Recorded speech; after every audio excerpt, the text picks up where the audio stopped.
This is a certified internet history moment in the making. I completely agree. Logan Paul just posted the worst response in YouTube history ever on his channel.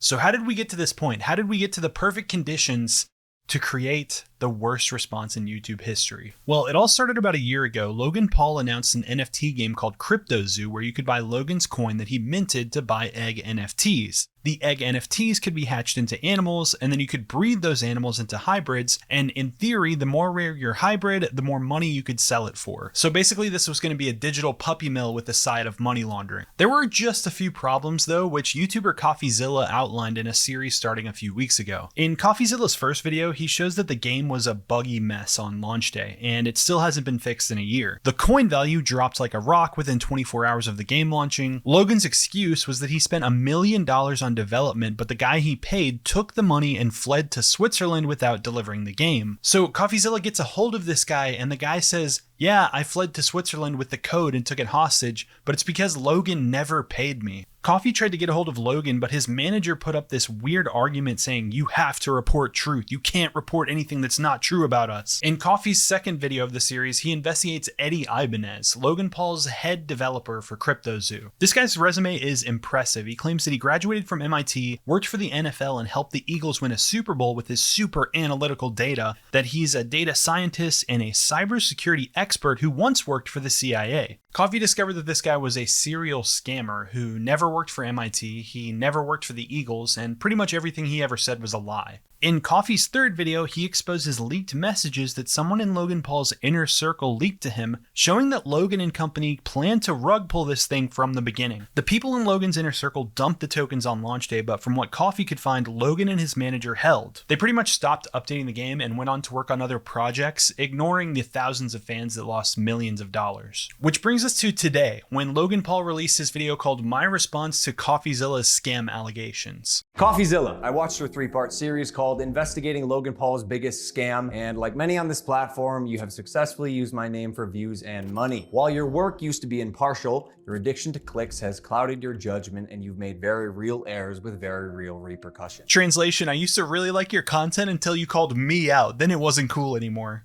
Coffee, you took a shot at my reputation.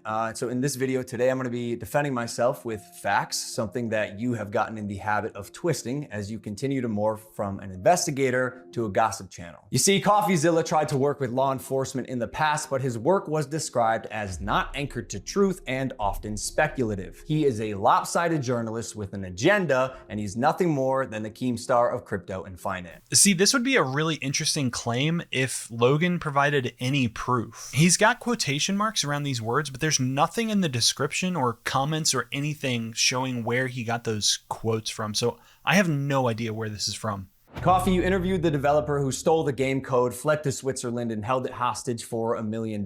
Well, his name is Zach Kelling. Surely, as the internet detective that you proclaim to be, you would know that he spent time in prison for multiple felonies, one for aggravated robbery, armed robbery at a liquor store, and the other for, surprise, obstructing the legal process. I can see why you kept him anonymous. Who will be calling Z here. I guess among many things, it doesn't surprise me that he lied about having 30 engineers and a $50,000 a week burn rate. On my end, I have 30 engineers. I'm burning $50,000 a week. Which, side note, is how this delusionist landed on the $1 million code ransom, but it turns out he only had 3 engineers. Wouldn't someone with journalistic integrity know their credible source had not only an agenda, but a fondness for orange jumpsuits? Or did you just hear what you wanted to hear and moved on? Because even if you're lying to yourself, Steven, you still have to believe it. I want you guys to take notice of how hard he lets this guy take the fall. He doxed him. He showed his criminal record and his full name just to make himself look a little bit better. Like, he's already accused him of stealing $1 million and fleeing to a foreign country, but he is literally, like, Coffeezilla basically protected the guy's identity and took his story. And Logan said, nah, I'm putting your full name on blast. I'm putting your criminal record on screen. Now, if the criminal record is true, that's pretty bad for the guy, but you hired him. If you know about his criminal record now, why didn't you know about it when you hired him? That makes no sense, Logan. And I know what you're thinking. What type of idiot would work with an unsavory individual like Zach Kelling? I guess that's what I get for trusting the team that I relied on to vet and manage Eddie's hiring process, who has turned out to be a professional con man that I have since learned fooled billionaires, the Mormon Church, the owner of the New York Yankees, and now me. I think this is a hilarious argument because he says, yeah, I got fooled, but so did all these other people. The Yankees got fooled too. I'm not that dumb. It's not really my fault. I also think it's wild that not only does he claim not to know about Z's criminal record, he also has to have not known about Eddie Ibanez. All CoffeeZilla had to do was pick up the phone and call the Eagles and call MIT, and they both confirmed he never worked for them. How did Logan and his team never do that before giving this guy $1 million? $1 million! And he told you he worked for the CIA? Listen, if anybody ever tells you they worked for the CIA, they're lying! And surely you knew Emilio, the gentleman who supposedly let his child invest in a cryptocurrency, was allegedly responsible. I like the disdain that Logan says that with. He let his child invest in a cryptocurrency. Translation, how stupid could you be to let your child give me money? You know I'm a scammer. Why would you let a child give me money? You're just dumb. That's your fault. Like, you can hear it seeping through his voice, his disdain for the people that give him money. He really hates you if you give him money. Basically, nothing worked. And by the way, Guy, almost all NFTs are just pictures. No, it's just a picture. This is crazy.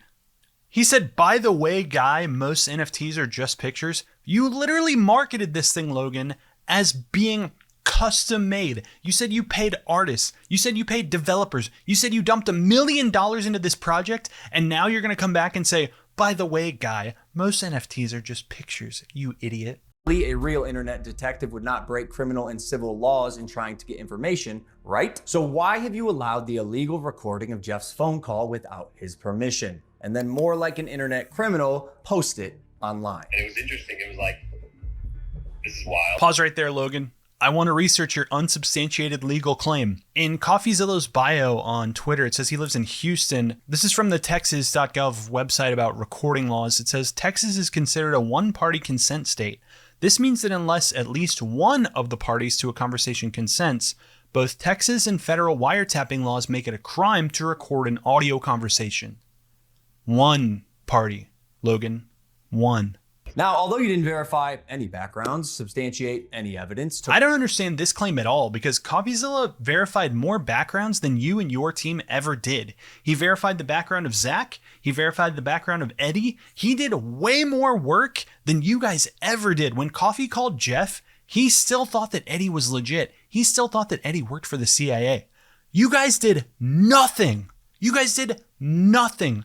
You handed scammers $1 million and now you want to pretend like that's not your fault? That's crazy. You can imagine I was not cleared from legal to discuss much of this, including the legal process being undertaken and the criminal investigations going on during the fallout. But I do appreciate you calling out that rats under my nose stole the game code, millions of dollars, and left Jeff and I abandoned with no team and knives in our back. But maybe if you had addressed it, he wouldn't have to call it out. If you hadn't left people on red for a year who invested millions of dollars with you, maybe he wouldn't have had to make the videos. You're mad at him for calling you out, but you never addressed anything. You just left these people on red. You left people in a Discord asking you questions that you never answered. What do you expect people to do? Just forget about their money that they gave you? Just move on with their lives? Not everybody's as rich as you, Logan. Some of these people are destitute now. But even after 12 months of work, you've still managed to overlook one crucial piece of information.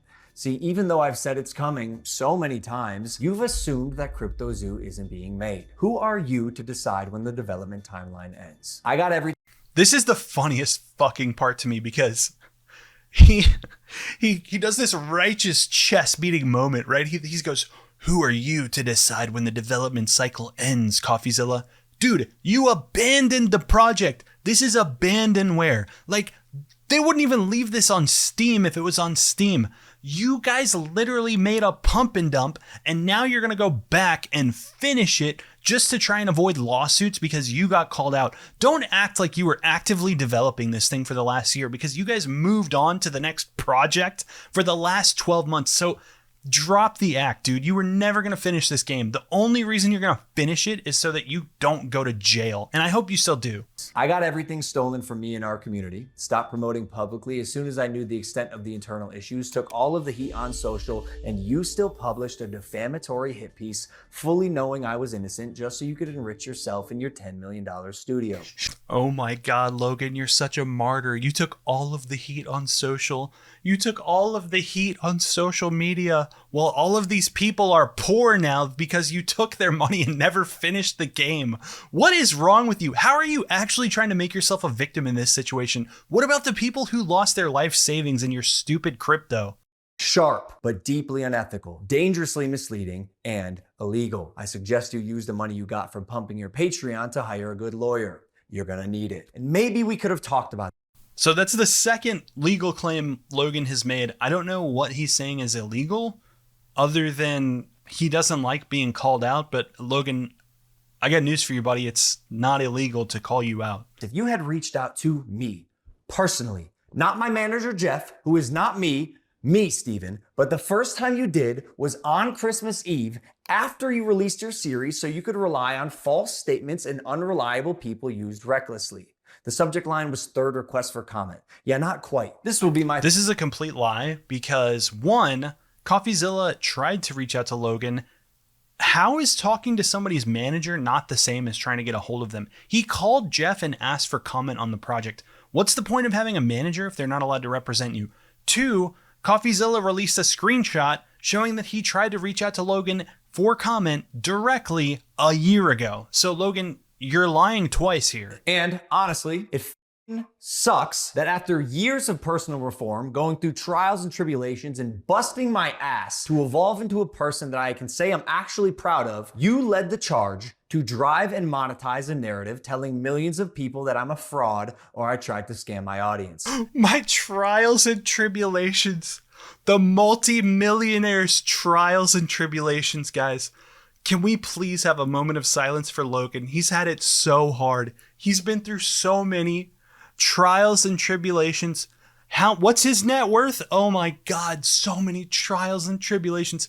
This man is just an absolute martyr. I think give it up for Logan Paul. Can we get a round of applause? And lastly, coffeezilla. I now know your motives with this. Clout and money, good for you, but also you're slimy as. So I'm not going to come on any of your podcasts. If you want to come on Impulsive and talk about this, that's fine. You've denied my invitation multiple times. You're still invited. It can be a one-on-one. If not, we're going to handle this ourselves while we continue to build CryptoZoo, and I'll see you in court. I think this is so funny because it shows how desperate he is, right? Because throughout this video, at least 3 times now, he's made legal claims against coffeezilla. He said he's broken the law. I'm going to sue you. I'll see you in court, but come on my podcast. This is the most crying soy jack thing I have ever seen in my life. This dude is desperate. I think this might finally be the end of Logan Paul.